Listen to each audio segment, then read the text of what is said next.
Hello, good morning of all. जिस time में जो मेरा वीडियो देख रहे हैं उस टाइम का है ना, जो खैर मकतब सब लोग को।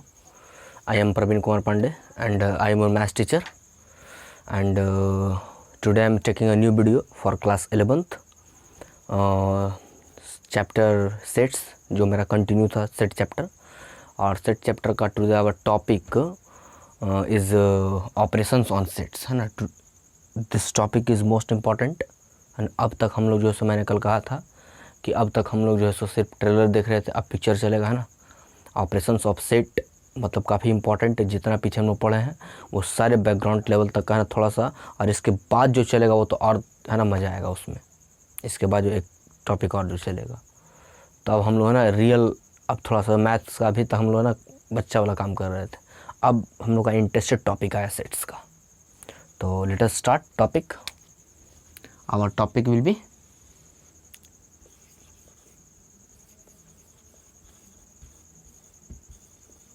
ऑपरेशंस ऑन सेट्स, है ना। कहीं कहीं ऑफ भी लिखते हैं, कोई दिक्कत नहीं है। जैसा कि हम जानते हैं किसी भी काम को करने के लिए है ना जो है सो ऑपरेशन मतलब कि है ना, ऑपरेशन का मतलब क्या है, तोड़ना मरोड़ना, ये जो भी काम करना, तो वही काम हम लोग इसमें करेंगे ना। वही जो है सो पुराने वाले सबसेट्स वगैरह का यूज़ करके, और कुछ नया भी टॉपिक मेरे पास आएगा। तो ऑपरेशन ऑफ सेट्स के रिगार्डिंग जो है so we study some important definitions and topics. Number one is that union of sets. Okay. Number two is that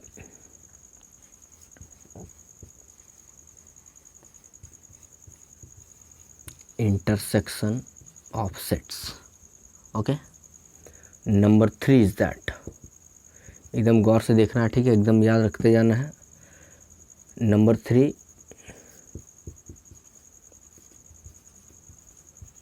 disjoint sets. Number four,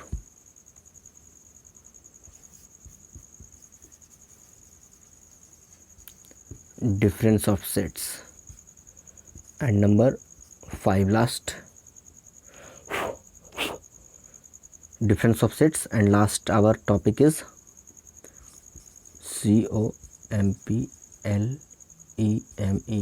complement of sets. तो ये चार है ना, पांच important topic है, और इसी के बीच अगर कुछ ऐसा आएगा तो देख लिया जाएगा, ठीक है। लेकिन यही मेरे पास जो है सो पांच इंपॉर्टेंट टॉपिक्स हैं। अब एक एक करके हम लोग डिटेल करते हैं, है ना। यूनियन ऑफ सेट्स से स्टार्ट करते हैं। यूनियन ऑफ सेट्स क्या है ना, वन बाई वन स्टार्ट करते हैं। तो है ना, स्टार्ट करते हैं हम लोग। First, union of sets. तो यूनियन ऑफ सेट्स हम लोग डिफाइन करते हैं, है ना। हम लोग डिफिनेशन के साथ ही देखेंगे थोड़ा सा इसका, है ना। एक मज़ेदार डिफिनेशन इसका है। डिफिनेशन ये है कि मानते हैं कि लेट, है ना, A and B be two sets. मतलब कि मेरे पास ए और बी नाम के दो सेट हैं। Okay, A and let A and B two sets, then the union of set A and set B,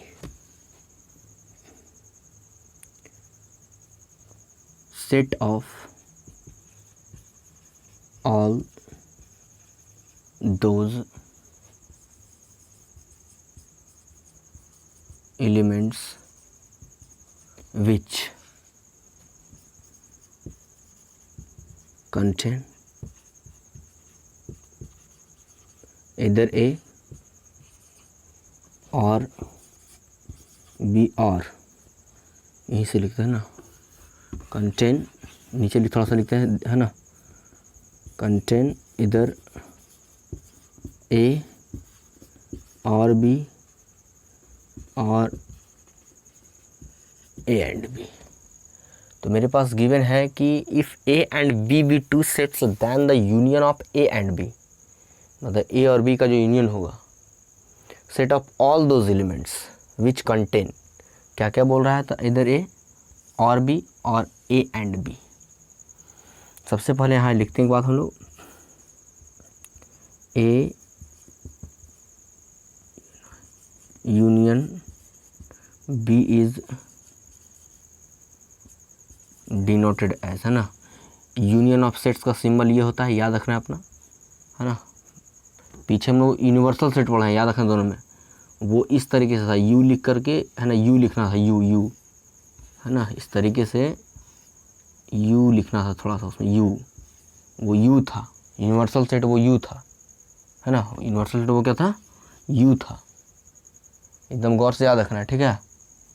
universal set वो मेरा यू था, यू यू यू, ठीक है।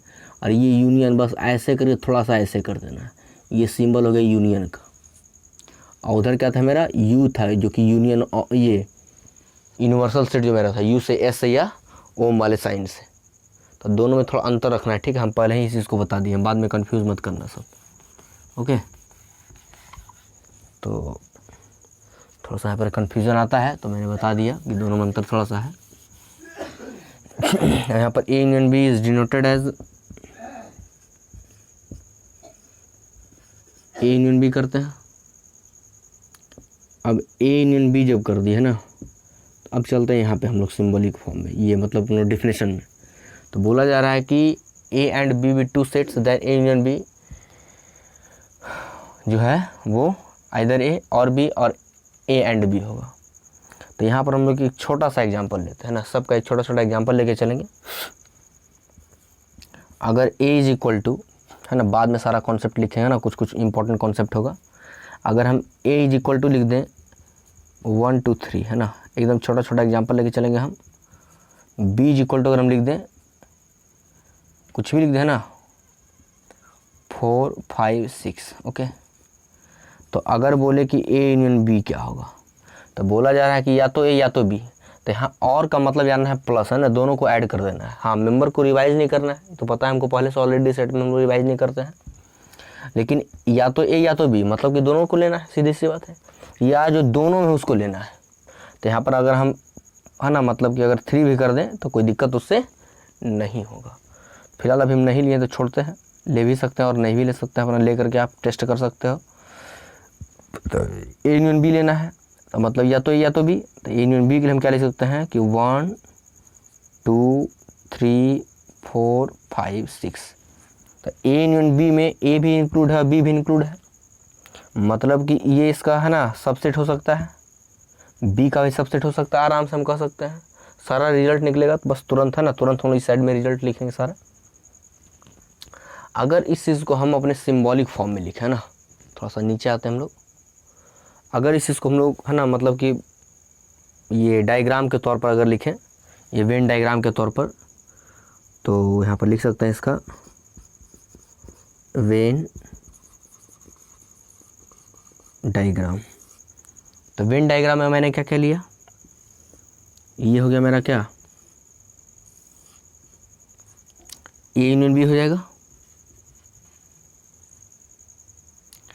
और यहाँ पर जो है मैंने ले लिया और पूरे को कलर कर देंगे हम लोग। सॉरी, ये हमारा यू है ना, दिस इज यू। ये पूरा पूरा पार्ट जो मेरा है, यही पूरा ए यूनियन बी हो जाएगा। मतलब पूरे को लेना, कहीं किसी को छोड़ना नहीं है, बस ए और बी बाहर ला छोड़ देना है, ठीक है।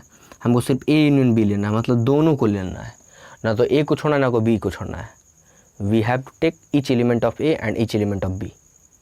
कोई भी एलिमेंट छूटना नहीं चाहिए, चाहे वो कॉमन हो, चाहे वो जैसे भी हो, मतलब उससे हमको नहीं है। अब इसके कुछ रिजल्ट्स हम लोग इधर लिखते हैं, आइए, है ना, उसका डिस्कस करते हैं लिख करके जल्दी से। यहाँ पर, है ना, एक लास्ट पॉइंट हम लोग लिखना चाहते हैं कि अगर सिंबॉलिक फॉर्म में अगर हम लिखें, वही जो मैथमेटिकल फॉर्म जो बार बार बता रहे थे, और ये जो मैथमेटिकल फॉर्मेट होता है हमेशा इंपॉर्टेंट होता है, हम बार बार इस चीज़ को बताएं। हम जहाँ भी मैथमेटिकल फॉर्मेट लिखते हैं वो सबसे ज़्यादा इंपॉर्टेंट आपके लिए होता है, सबसे ज़्यादा इंपॉर्टेंट। ये जो फॉर्मेट पढ़ा है ये सब नॉर्मल खाली बच्चा वाला ऐसा काम है। यानी ए यूनियन बी क्या होगा भाई, तो दोनों हो जाएगा ना। लेकिन मैथमेटिकल फॉर्मेट याद रखना ज़रूरी है जहाँ से हमारा क्वेश्चन बनेगा, ठीक है। तो कह सकते हैं कि मैथमेटिकली, हम जहाँ भी मैथमेटिकली लिखे हैं उस पर ध्यान देना है। ये हो गया वेन डायग्राम के तौर पर लेना है इसको, किस तरीके से इसका होता है। तो मैथमेटिकली में ध्यान देना ज़रा। अगर हम ए यूनियन बी लिखें तो ए यूनियन बी के लिए वी कैन राइट हियर, है ना, कब होगा, जब x बिलोंग्स टू ए हो जाए, x बिलोंग्स टू ए हो जाए और x बिलोंग्स टू क्या हो जाए, b हो जाए। मतलब इससे क्लियर है कि a और b दोनों के एलिमेंट को लेना है, a का भी एलिमेंट और b का भी एलिमेंट। यहाँ से अगर हम एक बात और लिख दें तो इसमें है ना कोई दिक्कत नहीं होगा कि x belongs to a union b अगर है तब if and only if x belongs to a भी सही है और x बिलोंग्स टू b, ये पूरा का पूरा होल पार्ट हमको याद रखना है। ये दोनों बात याद रखना है, ठीक है। ये दोनों बात हमारे लिए काफ़ी इंपॉर्टेंट है ना। नीचे से लेकर के ऊपर तक का सारा बात है ना, नीचे का अलग से स्क्रीनशॉट लो, ऊपर का अलग से। ये मैंने पूरा का पूरा डिटेल दे दिया इसके बारे में। अब थोड़ा सा इसके बारे में हम लोग देंगे एक पॉइंट और बात करेंगे, है ना, कुछ इंपॉर्टेंट पॉइंट्स उसको डिस्कस करेंगे, है ना। चलिए ये लिखते हैं, इतना पॉज करके, है ना, वीडियो आप लोग ये उतारिए अपने कॉपी, फेयर कॉपी में। ये 3 पॉइंट हम लोग, है ना, सबसे इम्पोर्टेंट ये लाइन होगा, है ना। इसके बाद ये लास्ट का मैंने जो लिखा था, सबसे लास्ट वाला यूनियन बी जो होगा, है ना, फिर से हम उसको यहाँ लिख देते हैं। अगर मेरे पास ए यूनियन बी है तब ये जो इम्प्लाइज करेगा किस चीज़ को, या इसका मतलब हो सकता है कि x बिलोंग्स टू ए और x belongs to B, both, दोनों। एकदम याद रट लो इसको बेटा, रट लो, है ना। ये इसका मतलब ए यूनियन बी का मतलब x बिलोंग्स टू ए और x बिलोंग्स टू बी। अब ए यूनियन बी अगर है तब, हम पहले ही बात बोल चुके हैं ना, ए यूनियन बी अगर है तब हो सकता है कि A is a subset of A union B हो जाए। देखो ज़रा, ए यूनियन बी हमारे पास है तो मैंने पहले ही बोला है कि 1 2 3 इसका सबसेट नहीं हो जाएगा, इसका सारा सबसेट इसमें है, सेट इसमें है, और मतलब इसके सारे एलिमेंट इसमें है, और इसके कुछ ऐसे एलिमेंट जो इसमें नहीं। बात तो सही है। A is subset of A union B का मतलब every element of A is in A union B but some element of A union B which is not in A. बात तो सही है, दोनों सही बात हमारे पास है। लेकिन अगर उसके बाद हम लिख दें B is subset of A union B, ये भी सही है हमारे पास। हमने बोला था कि 4 5 6 लेते हैं तो 1 2 3 नहीं हमारे पास, मतलब कि ये इसका सबसेट या ए इसका सबसेट, दोनों बात जो है सो एकदम 100% करेक्ट है। तो यहाँ से ये हमारे पास करेक्ट हो गया। सब स्टेटमेंट है, इसको याद रखना है, अलग से नोट के दम करके वीवीआई करके। फिर कहा जा रहा है कि अगर A intersection sorry A subset of B है, प्रॉपर सबसेट। फिर देखो यहाँ है ना, मार मत खाना यहाँ पे, ठीक है। यूज़ करो इसका, ना भी करो तो कोई दिक्कत नहीं है, कर भी दिए फिर भी कोई दिक्कत नहीं है। कान खोल के सुन लो इस चीज़ को, ठीक है। यहाँ अगर डाल दिए फिर भी सही है, नहीं डाले फिर भी सही है, तो है ना, हटा दिए कोई दिक्कत नहीं है।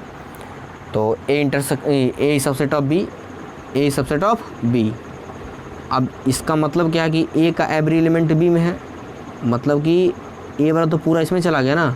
अब सीधी सी बात है, ए यूनियन बी जब हम निकालेंगे हम लोग, तो बड़ा तो ई हो गया ना बी वाला, तो बड़ा जब बी वाला हो गया तो ऑब्वियसली सोचने वाली बात है आपको।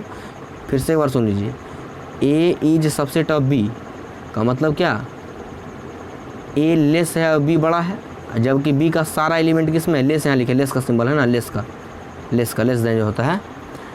तो ये जो हमारा बी में सारा एलिमेंट हो गया, ए का सारा एलिमेंट, मतलब कि अगर ए यूनियन बी निकालेंगे हम, ए यूनियन बी, तो हम जानते हैं कि ए और बी होता है। लेकिन जब ए का सारा एलिमेंट बी में है तो ऑब्वियसली हम ए यूनियन बी का मतलब बी भी लिख सकते हैं। जैसे एक एग्जांपल लेते हैं इसको समझने के लिए, ठीक है, एकदम आराम से। इसको मिटाते हैं पहले, एक एग्जांपल लेते हैं, छोटा सा एग्जांपल। अगर ए इज इक्वल टू मैं ले लूँ 1 2 3, है ना, या 1 2 सिर्फ लो, जितना कम लेना है। बी इज इक्वल टू अगर मैं ले लूँ कि 1 2 3 4, ओके। अब मुझे निकालना है ए यूनियन बी, तो A union B is equal to क्या हो सकता है, 1 2 3 4 ही होगा। क्यों? क्योंकि हम जानते हैं कि इसका मतलब एलिमेंट्स ऑफ इधर ए और बी और both and A and B. तो अगर हम लेके चलें तो ए यूनियन बी का मतलब 1 2 3 4, तो ये किसके बराबर आ गया, देखो तो बी के बराबर आ गया। तो यहाँ से हम आराम से लिख सकते हैं कि अगर A is subset of B है तब जो A यूनियन B जो होगा वो B के बराबर होगा। इस पर बहुत सारा क्वेश्चन आएगा, ठीक है। आप लोग अपना अगर क्वेश्चन बनाओगे तब, नहीं बनाओगे तो हम जानते इतना ही काफ़ी हो जाता है। अगर बना लिए थोड़ा सा ना आ जाओगे पावर में। चलिए तो सेकंड हम लोग पॉइंट लेते हैं, बस इसी का दूसरा रिजल्ट, दूसरा या लास्ट है ना, इसको इरेज करते हैं।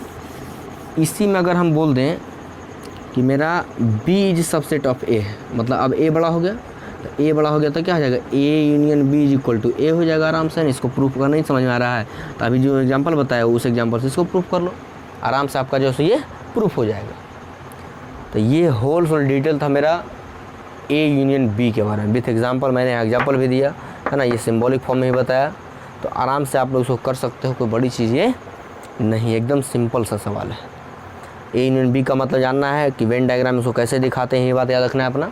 मतलब कि इसमें A को भी लेना है, B को भी लेना है, और जो दोनों में कॉमन है उसको भी लेना है, यानी किसी को छोड़ने की है ना बात है ये नहीं, है ना, सबको लपेट लेना है। तो चलिए इसको उतारिए जल्दी से बिफोर